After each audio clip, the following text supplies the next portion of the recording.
बिस्मिल्लाहिर्रहमानिर्रहीम। अस्सलाम वालेकुम। आप देख रहे हैं टी अकेडमी और आज का हमारा टॉपिक है सिफ्त और मौसूफ।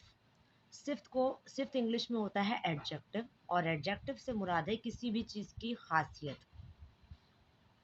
जैसे कि इसकी सादी सी डेफिनेशन है, वो कलमा है जो किसी इस्म के बारे में बयान करे। इस्म किसे कहते हैं? नाउन। जैसे कि कोई भी किसी का नाम हो और उसके बारे में बयान करे कि वो कैसा है, जैसे कि अच्छाई, बुराई, तादाद या रंग। तो इसकी मिसाल मैं आपको ऐसे दूं, जैसे कि अगर हम यहाँ पे लिखते हैं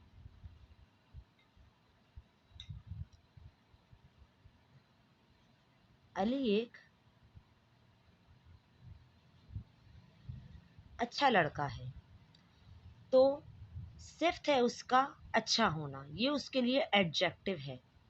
अब बात करते हैं मौसूफ की।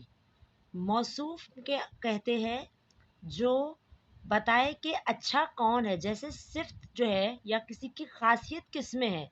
जैसे कि अच्छाई किस में है? अली में है। अच्छा कौन है?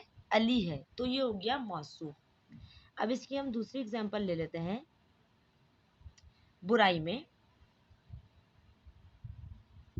सारा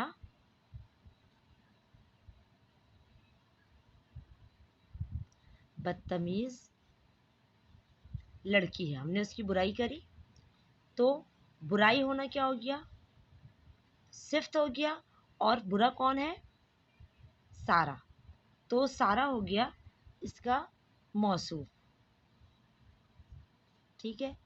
अब है तादाद। जैसे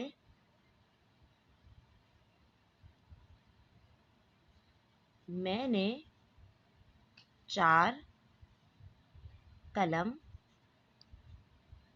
खरीदे। ठीक है, 4 उसकी तादाद है, ये हो गया सिफ्त। और कलम किसने खरीदे? मैंने। तो ये मैं हुई मौसूफ। इसके अलावा अब है रंग। चारों एग्जाम्पल आपको बारी बारी करके दिखा देती हूँ ताकि आपको कोई मुश्किल ना हो।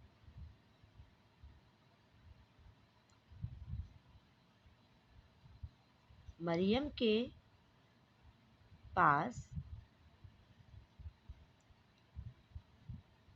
लाल रंग का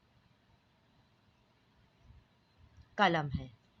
ठीक है, सबसे पहली बात, वही बात, कलम तो सबके पास होता है, लेकिन लाल रंग का जो उसका रेड कलर है, लाल कलर है उसका, वो सिफ्त है।